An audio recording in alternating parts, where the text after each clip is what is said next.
Assalamualaikum warahmatullahi wabarakatuh. Kali ini kami akan membahas tentang permasalahan dalam ekonomi makro, seperti pengangguran, inflasi, siklus bisnis, suku bunga, dan permasalahan dalam pertumbuhan stagnan. Baik, selanjutnya mungkin teman-teman sudah tahu tentang ekonomi makro atau pernah mengenal kata ekonomi makro. Ekonomi makro atau dapat kita katakan juga ekonomi yang difokuskan pada pergerakan dan kecenderungan dalam ekonomi sebagai suatu keseluruhan. Dan dapat juga kita katakan ekonomi makro adalah bagian dari teori ekonomi yang mempelajari ekonomi dalam totalitasnya atau secara keseluruhan. Masalah pengangguran. Mungkin kita tidak asing lagi dengan yang namanya pengangguran. Pengangguran dapat kita katakan terbatasnya antara lapangan pekerjaan dengan tenaga kerja yang sedang membutuhkan pekerjaan, dan dapat juga kita katakan output yang dihasilkan lebih sedikit, dan dengan demikian timbul masalah kelangkaan dalam perekonomian. Hal ini terjadi karena disebabkan oleh tenaga kerja yang menganggur menerima pendapatan yang lebih sedikit. Baiklah, saya akan melanjutkan materi dari rekan saya sebelumnya. Yang kedua, inflasi. Kenaikan tingkat harga secara konsisten dan terus-menerus akan menyebabkan inflasi. Secara sederhana, dalam inflasi ada kenaikan umum dalam harga barang dan jasa dari waktu ke waktu. Dalam hal demikian, harga umumnya naik dari bulan ke bulan dan tahun ke tahun. Dengan adanya beban ini, perekonomian tidak mencapai tujuan stabilitasnya. Inflasi menyebabkan peningkatan rata-rata harga produk dan jasa. Dalam keadaan inflasi, dapat dilihat bahwa beberapa harga naik di atas rata-rata, beberapa naik di bawah rata-rata, dan beberapa harga barang bahkan menurun. Inflasi merupakan masalah karena yang pertama, karena ada kenaikan harga barang dan jasa, daya beli uang menurun. Hal ini pada gilirannya akan mengurangi kekayaan finansial dan menurunkan standar hidup. Yang kedua, ketidakpastian yang lebih besar untuk melakukan perencanaan jangka panjang. Yang ketiga, pendapatan dan kekayaan cenderung didistribusikan sembarangan di antara berbagai sektor ekonomi dan di antara pemilik sumber daya. Ketiga, siklus bisnis. Pengangguran dan inflasi merupakan masalah yang cenderung timbul pada fase yang berbeda dari siklus bisnis. Kemungkinan masalah ini akan berbeda-beda.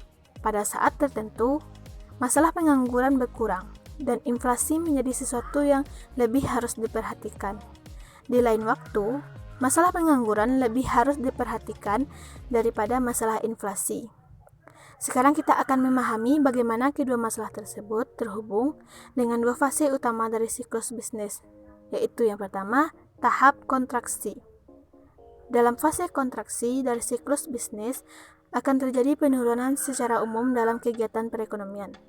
Keseluruhan permintaan agregat berkurang, yang berarti bahwa output yang dihasilkan lebih sedikit, dan dengan demikian lebih sedikit sumber daya yang digunakan dalam proses produksi. Yang kedua yaitu tahap ekspansi. Selama fase ekspansi dari siklus bisnis, ada peningkatan secara umum dalam kegiatan ekonomi. Dengan demikian, kenaikan permintaan agregat secara keseluruhan mengarah kepada tingkat produksi yang lebih tinggi dan sumber daya yang dipergunakan berada pada tingkat yang lebih tinggi. Permintaan lebih dari penawaran. Oleh karena itu, pasar lebih cenderung memiliki kekurangan dibandingkan surplus. Yang keempat, suku bunga. Suku bunga adalah biaya yang dikenakan oleh bank untuk memberikan pinjaman. Perusahaan meminjam uang dari bank-bank dari waktu ke waktu, dan karenanya peningkatan suku bunga akan mempengaruhi bisnis secara langsung. Dengan kenaikan suku bunga akan menyebabkan peningkatan beban bunga. Dalam kasus seperti itu, usaha harus mengeluarkan biaya yang lebih tinggi untuk membayar kembali pinjaman. Perubahan pada tingkat suku bunga juga mempengaruhi pelanggan. Pada gilirannya, Ini juga akan mempengaruhi perusahaan. Individu dalam kasus demikian harus membayar jumlah yang lebih tinggi untuk meminjam uang, yang akhirnya menyebabkan penurunan permintaan untuk produk besar. Sekian, terima kasih. Pertumbuhan stagnan. Dalam permasalahan ini, pertumbuhan stagnan terjadi ketika pasokan produk tidak meningkat atau menurun di bawah patokan. Peningkatan total produksi barang dan jasa umumnya diperlukan untuk pertumbuhan ekonomi. Hal ini diperlukan untuk mengimbangi peningkatan populasi dan harapan standar hidup yang meningkat. Pertumbuhan stagnan timbul jika total produksi tidak mengikuti harapan-harapan ini.